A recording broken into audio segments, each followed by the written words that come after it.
Good morning, ma'am. Good morning, classmate. We are the reporter number 6, group 5, and today we are gonna discuss about the research method and consumer behavior. I am Apt Edelmark Lumanog. I'm the first reporter of our group. Research method and consumer behavior natay duha ka methods sa research. Una is the quantitative research. So, what is quantitative research?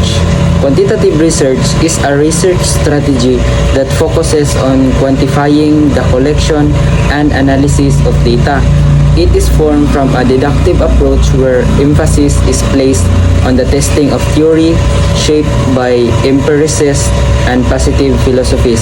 So, kining quantitative research, it talks about the number, the quantity of in consumer behavior.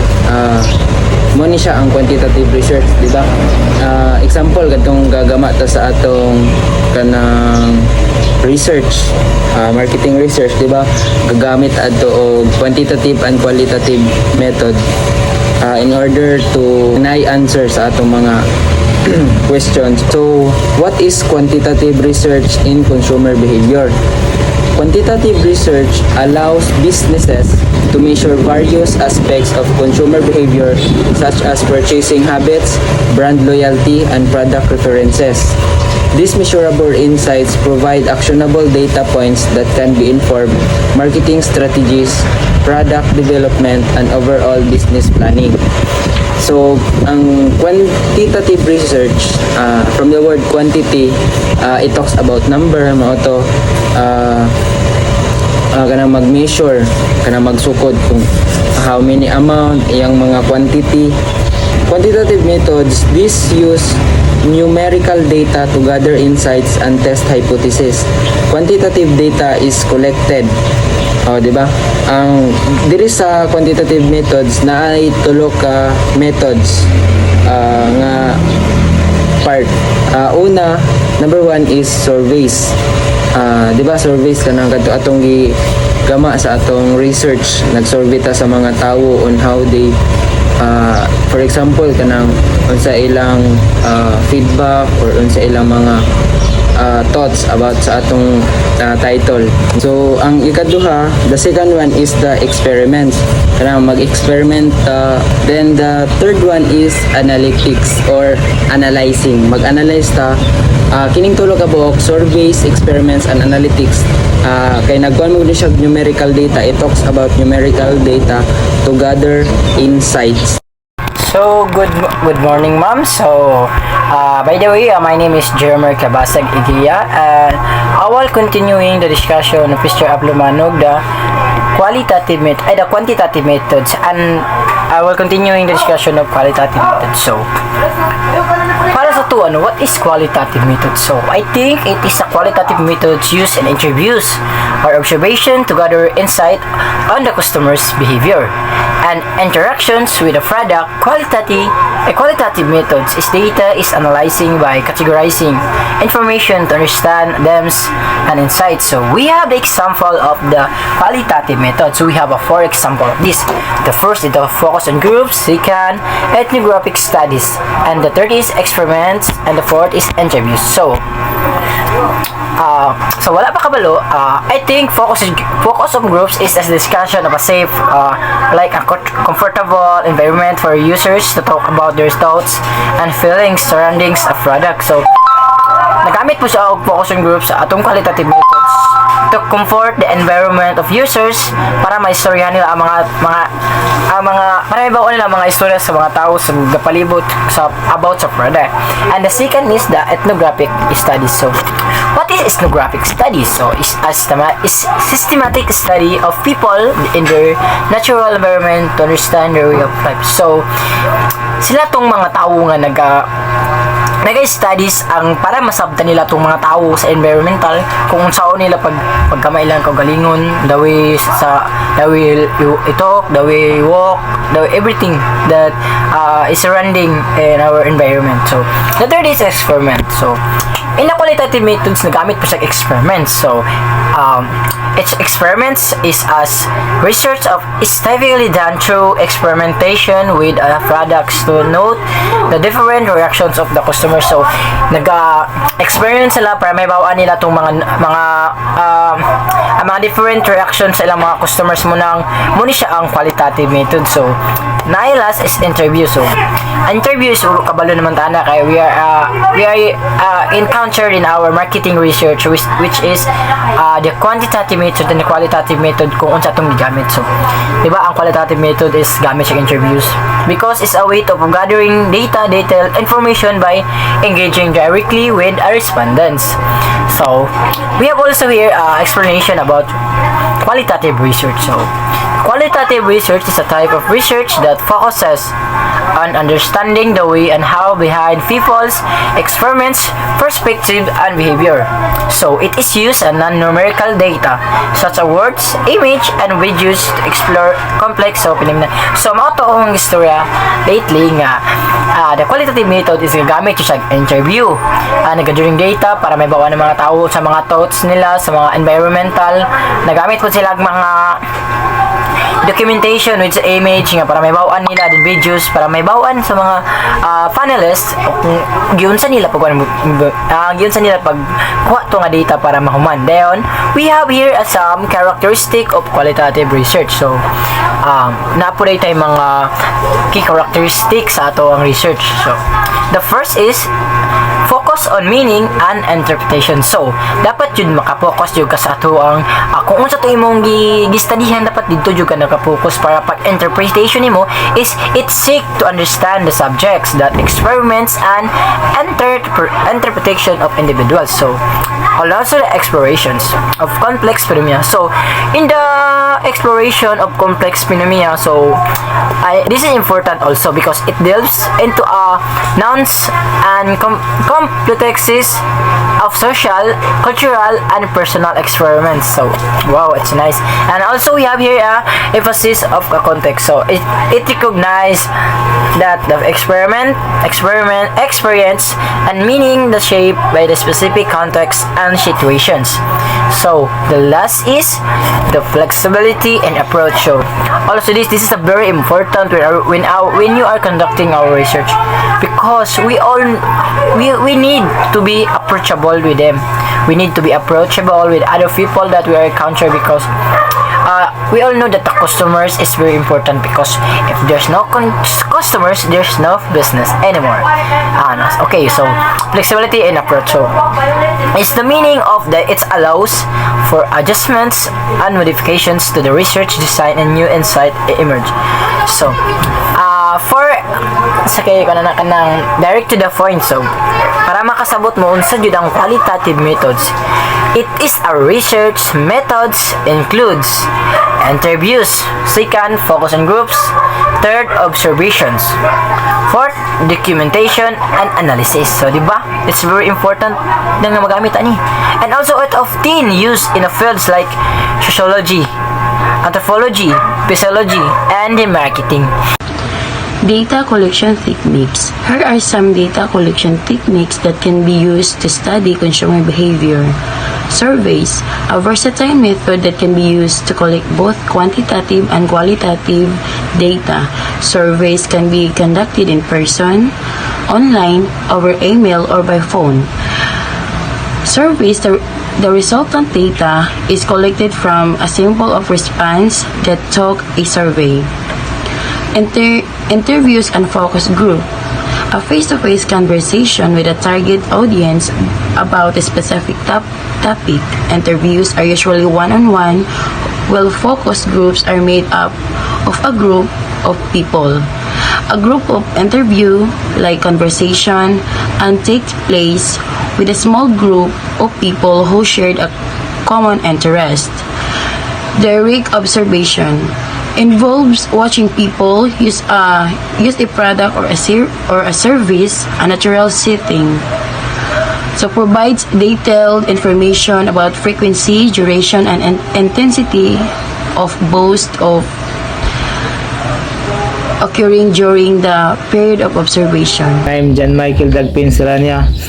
Transaction tracking involve monitoring and recording every time a customer make a purchase. This data can be used to understand what motivates consumer buying behavior. Transaction tracking show the origin of an relationship between tasks in application as they flow across region. In a transaction, tracking information is written out to in task monitoring data and can help you with auditing and problem determination. Functions are provided to located tasks based on information of the point of origin to find interrelated tasks. Transactional tracking provides integration between other products such as an extension of the scope of transactional tracking to other interface including WebSphere, optimized local adapter. Social media monitoring involves tracking a person's social media history footprint. Social monitoring is an essential part of any local customer service strategy. It can lead to faster response time, crisis prevention, and identifying brand advocate. Responding to customer has been shown to lead stranger brand loyalty among customer. Successful search parameter in one place or focus in responding to important messages. Number 3, self-transaction system. The transaction process system type of data program management information processing software and during a business transaction of managed collection of customer and business data. Create a fast and accurate execution environment ensuring data availability, security, and integrity through various forms of information processing. Also provide customization and automation feature to expanded computer system processing activities and enable to reporting for business intelligence, forecasting, and higher level trend analysis. Transaction processing characterized by their rapid processing of data, reliability, standard procedure, and control access. Good day, ma'am. My name is Jullie Mae E, Bendijo, and I'm here to discuss about analyzing customers' data. Key methods and steps involved. Number 1. Collecting consumers' data. In collecting consumer data, there are two data. First is primary data. Primary data collected directly through survey, questionnaires, focus group, and interviews. While the second one is the secondary data, is from gathering existing sources like social media, purchases history, online reviews, and market research reports. Number 2. Types of consumer data. In types of consumer data, there are 4 types of data. Number 1 is demographic data. In demographic data, there are age, gender, income, and educational level. While in behavioral data, purchase habits, product usage, and website interactions. Third is psychographic data. In psychographic data, there is interests, values, attitudes, and the lifestyle. While the last one is the geographic data or geographic data. And it consists for the consumer's location and regular preferences. Number 3. Tools for data analysis. In tools of data analysis, there are also 4 tools. The one is statistical tool, where you're going to use Excel's, SPSS, or R for qualitative analysis. The next one is Customers Relationship Management or CRM software. This tool is like a Salesforce or HubSpot for tracking customers' interactions. Third is the Big Data Analytics. In this tool, platforms like Google Analytics or Tableau to handle large data sets. The last one is the AI or Artificial Intelligence and Machine Learning. And for this, the predictive analysis and identifying patterns. Fourth one is analyzing consumer data. And there are also 4 consumer data to be used. First is segmentation grouping. In segmentation grouping, consumer based on common characteristic to tailored marketing strategies. The second one is trend analysis. It identifying changes in consumer behavior over time. And the third one is the CLV, or stands for Customer's Lifetime Value. In this one, assessing the profitability of long-term customers' relationship. The last one is sentiment analysis. In this, understanding customers' opinions and emotions through text analysis or reviews or social media comments. The fifth one is the benefits. Benefits involves the improvements of marketing strategies by targeting the right audience. It enhances product development by aligning with customers' needs. And it boosts customer satisfaction through personalized experience and also increase sales and customers' retention by addressing trends and preferences effectively. Number 6 is changes. In changes, data privacy concern and compliance with regulations, and it also integrating data from various sources for a unified views. And it also ensuring data accuracy and avoiding biases in analysis. Analyzing customers' data allow businesses to make informed decisions, optimize operations, and build stronger customers' relationship, ultimately leading to better market positioning. In consumer behavior research, analyzes data to understand how consumers make purchasing decisions and how to improve product and marketing. Here are some ways to analyze consumer data. There are 4 ways to analyze consumer data. First is quantitative data research. Second, data mining. Third one is descriptive analytics. And the last one is machine learning. The first one is quantitative research. Quantitative research uses structured methods like survey and questionnaires to collect numerical data. These data can be statistically analyzed to identify trends, test hypotheses, and make generalization. The next one is data mining. In data mining, it uses algorithms and statistical techniques to analyze large amount of data such as online purchase habit or social media activities. Examples for data mining is when a customer buy a laptop in Amazon or any shop, it might be recommended a laptop bag or a wireless mouse or a keyboard. And another example is this is based on the historical data of the customers who purchase similar items reveal that these products are commonly bundled. The next one is descriptive analytics. Descriptive analytics use data aggregations and data mining to summarize historical data and understand customers' behaviors and trends over time. Examples of descriptive analytics is from the Starbucks loyalty scenario, and the scenario is if Starbucks used descriptive analysis to analyze customers' behavior through its Starbucks Rewards loyalty program.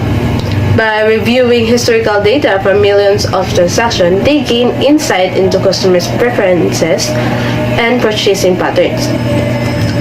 Example like Starbucks tracks data such as which beverage are purchased most frequently and what time customers visit and how season promotion perform.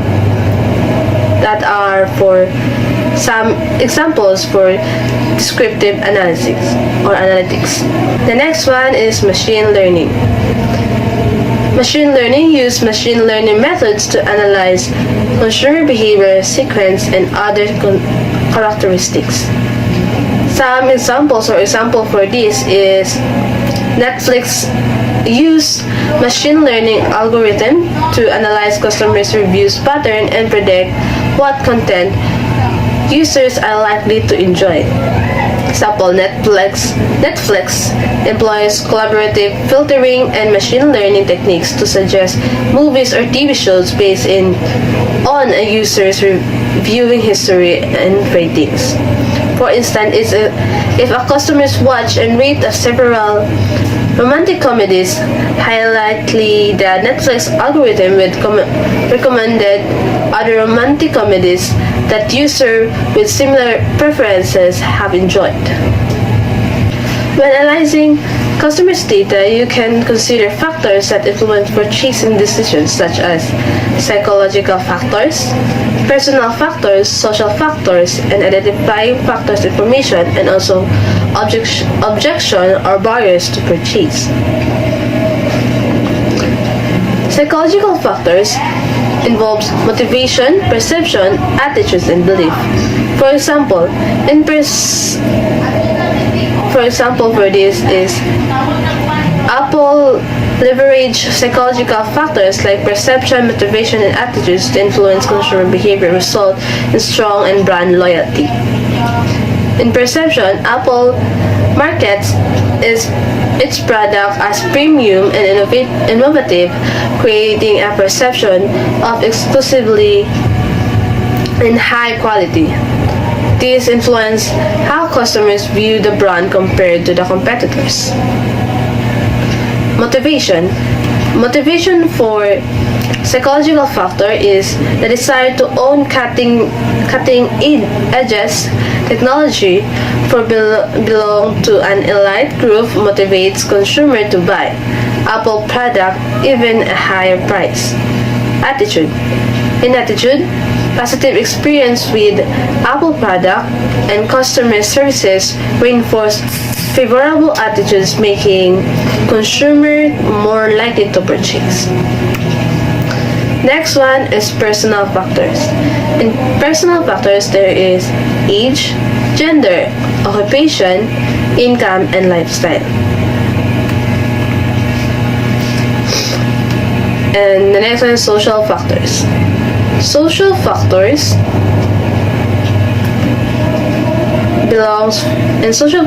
there is family, friends, and reference group. For example, samples of social factors in customers' behavior in the Philippines is influence of peer group of milk tea popularity. The scenario is this.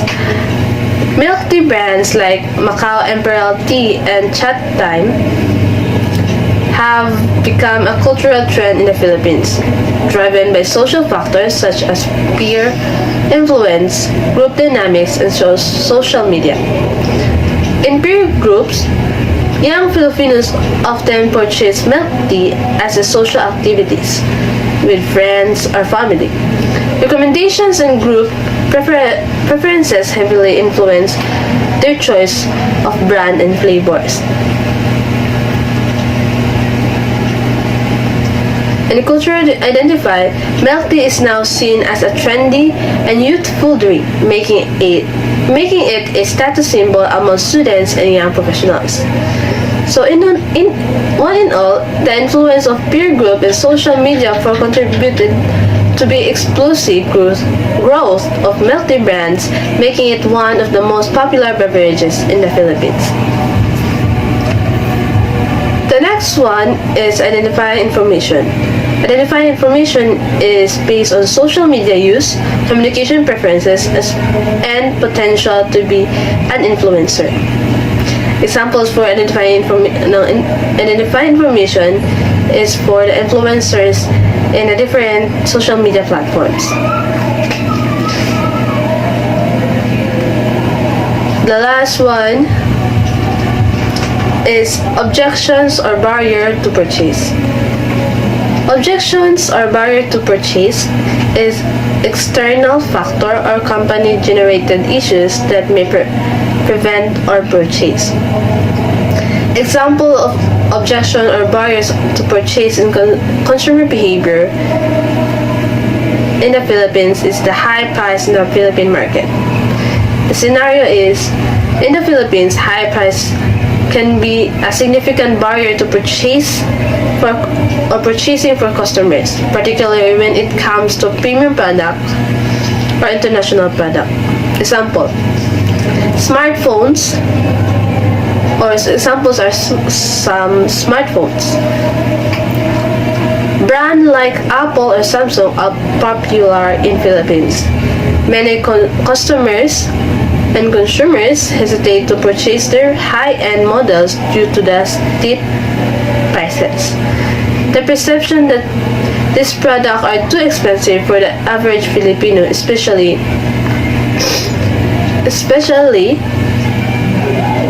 during economic downturn. It's a major objections for the customers to avail or to buy that kind of product. While in car purchases, if a automotive industry brand like Toyota or Honda may face resistance from budget conscious customers who find the upfront cost as well as the maintenance and fuel expenses is to be significant barrier.